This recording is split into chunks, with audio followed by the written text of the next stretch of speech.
దేవుడు ఏం చేశాడు, ఇలా మందసాన్ని తీసుకొచ్చి మందిరంలో పెట్టి, ఇప్పుడు ఈ మందసం ఓన్లీ లేవీయులు మాత్రమే ముట్టుకొని, ఈ యొక్క మందిరంలోకి ఓన్లీ లేవి యాజకులు మాత్రమే వెళ్ళి మిగతా వాళ్ళు అట్లాగే ఉంటే కరెక్ట్ కాదు.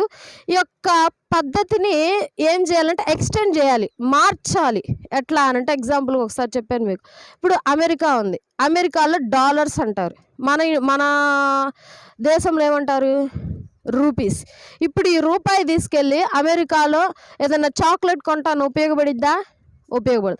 అదే అమెరికాలో ఉన్న డాలర్ తీసుకొచ్చి మనం ఏదైనా కొనుక్కోవటానికి ఉపయోగించుకోవటానికి ఉంటుందా? ఉండదు. కానీ అమెరికాలో ఉన్న డబ్బులు డాలర్స్ని మన రూపాయల్లోకి మార్చుకుంటే మనం దేన్నైనా కొనుక్కోవటానికి ఉపయోగపడుతుంది. అట్లాగే దేవుడు కూడా పాత నిబంధనను కొట్టేయకుండా మార్చాడు అంతే. ఎలా మార్చాడు? ఆ నిబంధన మందసమే క్రీస్తు అని చెప్పి తెలియజేసి, నేనే ఆ నిబంధన మందసం అని చెప్పి, ఆ నిబంధన